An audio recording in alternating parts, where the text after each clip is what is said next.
Hello, Miss Von Burton, and hello, people. Hi, Mr. Brooks. There you go. Oh, thank you. This is a very special program. We're going to do something new, but first, let's talk about what this episode is about. The name of this episode is Brother, Don't Get Too Comfortable. You might know that Michael Irvin is in the news. Do you know who Michael Irvin is? No, because you don't like football. You didn't even let me speak. Okay, I'm sorry. Do you know who he is? No. Okay. Michael Irvin, one of the greatest football players ever. You know that he played for the Dallas Cowboys. And he's in the news because a woman has accused him of, I don't know if it's sexual harassment or inappropriate behavior. It's something like that. And he is livid, and he should be if he's innocent.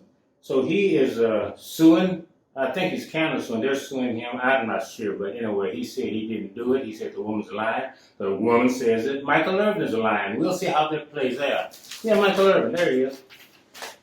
Great football player. Great football player. No.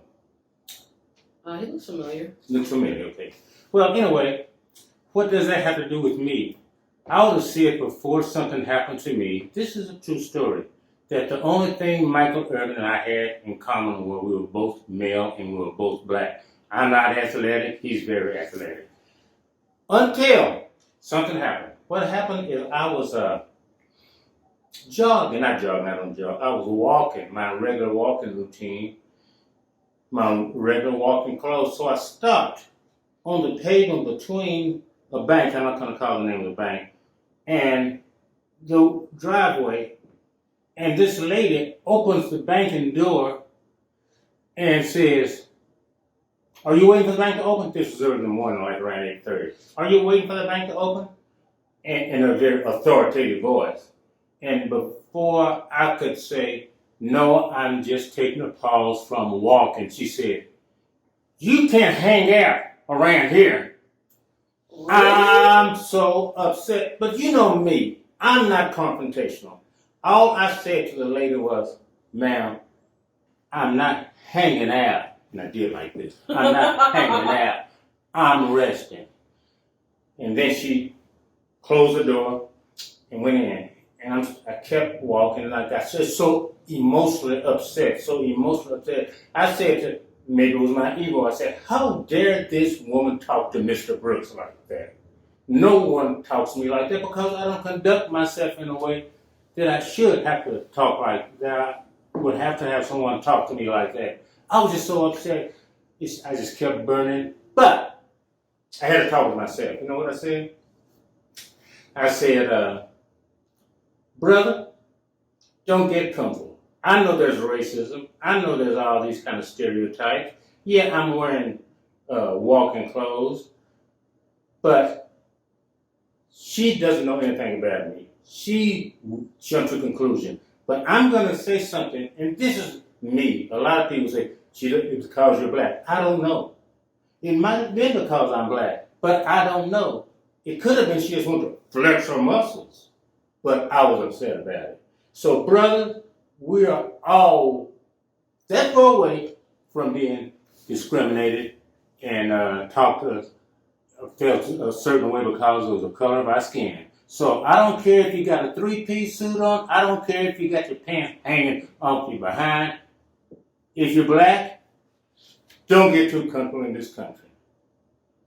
Isn't that something? We have an exciting feature for you. We're going to have a question where people are not calling in. They wrote in, and we're going to answer those questions on the air. So, Ms. Von Burton, if you please.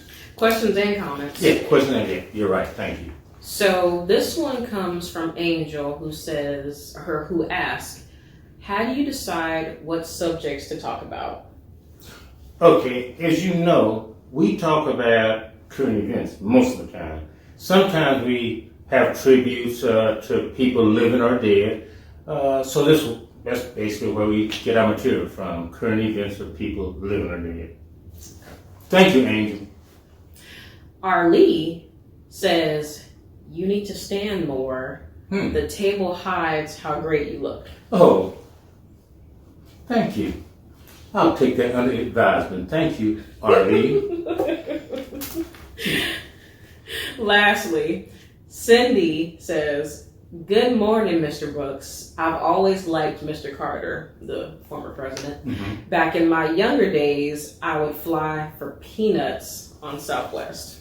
Oh, okay. Thank you, Cindy. A fan of Jimmy Carter, the former president. We hope that you recover, Mr. Carter. Thank you, Cindy. All right, well, this is kind of bittersweet. We're going to take a break. It's not going to be a long break, but we are going to take a break. So, what Miss Von Bird and I are going to do, we're going to have a toast, and I wish her the best. We'll be back now. We're not going to be gone forever, okay? So don't get all concerned. A few weeks, 3 or 4 weeks, then we'll return bigger and better than ever. Cheers. You get the last word, Miss Von Bird. Bye.